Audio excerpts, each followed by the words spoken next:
Азаматтың қазір біріншіден денсаулығы жағынан қатты өзгерді. Азамат бұрын вообще ауырмайтын адам да, өзі көп басшы ғой, былай мықты телосложение бәрі, денсаулығы жақсы болатын. Қаңтардан кейін уже бір жақ қолын көтере алмай қалды, сол жақ қолын вообще көтере алмайды бір қолын. Одан кейін почкалар ауырады, бұл кісінің арқасы бәрі күйді ғой. Енді көрдіңіздер, тромбтар аяғына операция жасатты, басынан сотрясение алды, оның бәрі әсер етеді ғой. Күн бұлттанғанда қалай сүйектері сырқырап, қақсап, прям ұйықтай алмайды түнімен. Андай не ғой, прям шошиды да, шошып оянады. До сих пор сондай қорқыныш бар ғой азаматта. А балаларға келетін болсақ, балаларда үлкен қыз замкнутый болып қалды, вообще сөйлемей қалды.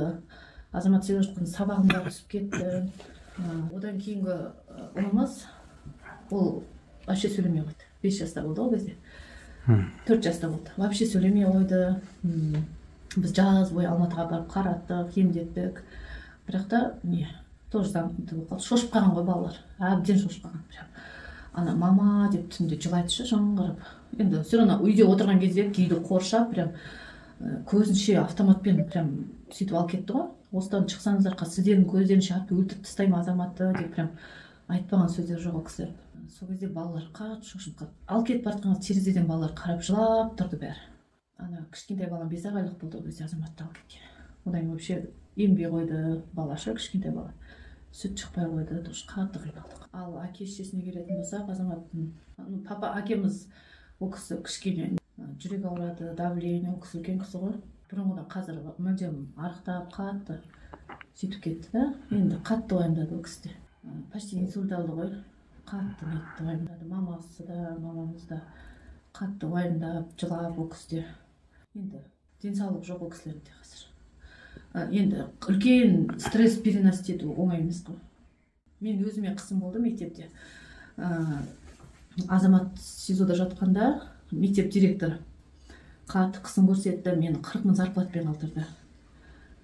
Мектептің ішінде шағын орталық бар, сол жерге 0,5 ставкаға тәрбиеші жібере салды мен. Одан кейін Азамат шыққаннан кейін сентябрьда бұйрық берді. Бұйрық беріп тұр қолыма, жұмыстан босатылыңыз деп. Шулатқаннан кейін заң негізінде мен қайдан жұмысыма орналасып, ана директорды орнынан алып тастады. Одан кейін бірақтан Талдықорған облыс әкімінің орынбасары Рустам Али деген кісі. Сол кісінің көмегі көп дейді. Ол кісі бұйрық берді осы жаққа, Батырбаев азаматтың отбасына ешқандай қысым болмасын деген сондайлар. Жақсы көмектесті, ол кісі жұмыс жағынан да жақсы көмектесті. Оңалбаев Әсет аға деген Алматыда ол кісі. Сол кісі келіп көмектесіп, келіп мектепке сөйлесіп, сол кісі жүгіріп акиматқа барып, сол ана кісімен кездестіріп жүргенде сол кісі Әсет ағаның көп көмек дейді ғой. Азаматтан рұқсат сұрадық, шығарайық. Енді азаптағандар жазасыз қалмасын деп. Сол себепті ғана шығардық қой. Қасындағы жігітке папарас еткен ғой, арқамыздан түсіріп бер. Видеоға, фотоға түсірді. Экспертиза не берді ғой? Орташа вред здоровья. Негізі өкінбеймін. Бұл митингке біраз нәрсені көрдік, біраз нәрсені түсіндік бәрі ойлаймын. Бірақ енді денсаулығынан айырылған болмады, бірақ қалған бәрі. Халықпен шықтық, халық үшін шықтық қой біз. Өзіміз ғана басымызды ойлаған жоқпыз. Тағы болса шығамын деп ойлаймын митингке. Халық үшін шығамын.